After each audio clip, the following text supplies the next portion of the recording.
It's Lath here for Supanova. We're supported by Independence Day, which is out in cinemas now. I'm talking to Eugene Simon. How are you going? I'm good, man. Thanks for having me. Thank you for talking to us. My pleasure. How's your Supanova experience been? It's so nice. I woke up this morning and the first thing I did was a panel, so that kept me pretty sharp. But So it's you're been on great. The show straight away. I am on stage straight away, so it was lovely. No, it was great. People came first thing in the morning to come and talk about Thrones and talk about Anubis and talk about all the different shows coming out. So It was good. It was very good. So tell us a little bit about when you knew you wanted to get into acting and how that kind of came about for you when you started chasing it down. It happened at quite a young age. My mother was really intrinsic in it. I used to listen to Roald Dahl poems in the car on the way to school, and one day I stopped the cassette and recited them back to my mother, and she thought that if he can remember a poem, maybe he can remember a script, and I had quite a lot of energy, so she put me towards a young acting agency, and I got in. Okay. And I've been doing it ever since, but I only really got properly into it at the age of about 12 or 13. That's when I got really passionate about it, because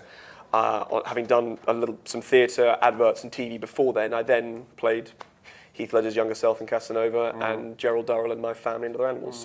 So what were some of your influences when you were crafting your art and developing your performance style and that sort of thing? Well, I mean, I never went to acting school, so it was a weird thing for me. Most of my education, I guess you could say, came from doing actually auditions. So it wasn't very little of it was done within a sort of collegiate environment.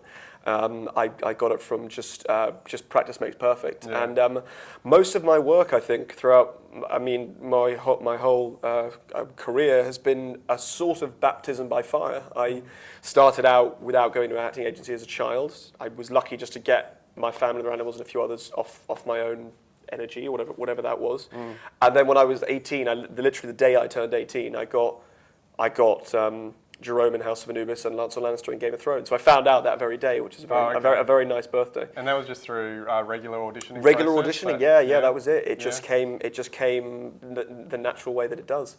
So what was your exposure to Game of Thrones setting before getting involved with the TV? Was it nothing, or did minimal? Absolutely minimal. I didn't know about it until I started to audition for it, and then it really snowballed. Right. George R. R. Martin emailed me the very day, I think, that I got the role, and so he told me the layout of the character he'd written in the books. Yeah. And so I was really chucked into the world really quickly, and I guess from then onwards, I just had to really, I guess, up my game, up my energy, up my ability, and just work as hard as I could. Yeah. And so here I am.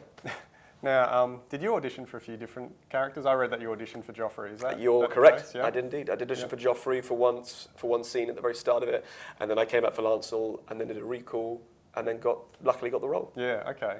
Right. And what's it been like filming at all the different locations that Game of Thrones takes you to? We've got so many. They're absolutely beautiful. I mean, I loved filming in Dubrovnik in Croatia. For anyone who wants a holiday, I recommend it. But we had a great time. We've, so much of the CGI that you see on top of, shots like King's Landing is really the architecture of the city, just sort of expanded upon a little bit more. And then obviously the Red Keep is a big bit of construct. But it's a wonderful place to film because it does really chuck you into the world very effectively. Yeah. And Dubrovnik is a very, it's a very intact city, but it's got a wonderful, very old-fashioned sense of it, old-fashioned, almost like Venetian architecture to it, and it's just a pleasure to be in, let alone working in. Yeah, okay. And then Belfast, working in the paint hall when it's rainy, is a bit different, but it's a yin and yang. Right. And with such a large cast on a show like Game of Thrones, what's it like filming with some actors and other actors you never even see, you will never have a scene with them, but they're heavily a part of it as well? What's that like? It's just such a big scale kind of thing. It's pretty extraordinary because I didn't meet my father on the show until I was until season 5. Yeah. So most of the people that I hung out with when I was filming seasons 1 and 2 were actually the Night's Watch. Yeah. I hung out with Joseph Alton and Alfie Allen and Kit Harington and John Bradley because they coincidentally happened to be in the same hotel at the time. So it was a weird coincidence that.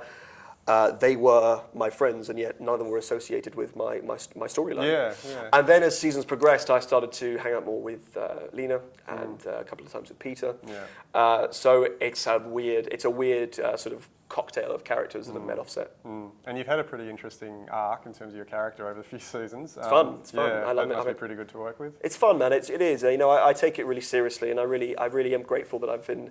That the writers have chosen to create Lancel in the way that they have, and I like the idea.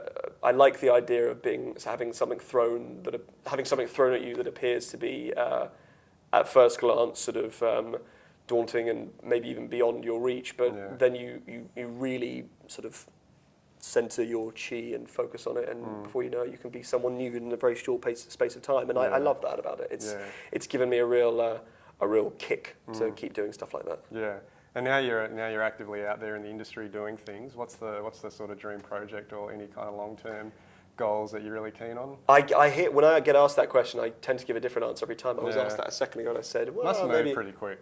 Yeah, it does. And it does move quick. I was asked if a dream character, and I said, I don't know, maybe a younger version of Hannibal Lecter, sort of jokingly, but just to keep things normal. But I'm not sure really. I don't really. So far, I've never needed to prescribe it or ascribe it, whichever the correct word is, down to a specific genre or role. I've always been surprised. Lancel in Thrones, I wouldn't have thought I would do it, and I'm lucky enough to say that I did. The small character that I played in my movie Eden, which is on Netflix right now, an American soccer player, I would never have thought that I'd be playing that. I did. And I guess, I hope that kind of, that story continues. Yeah, great. Well, look, thanks very much for talking to us. Thanks, I hope you man. have a fantastic Supanova tour. Yeah, I will. And come and say hi, guys. Great. Okay. Cheers, guys. Awesome. Thank you very much. That was really Eugene. fun. Great. Appreciate it.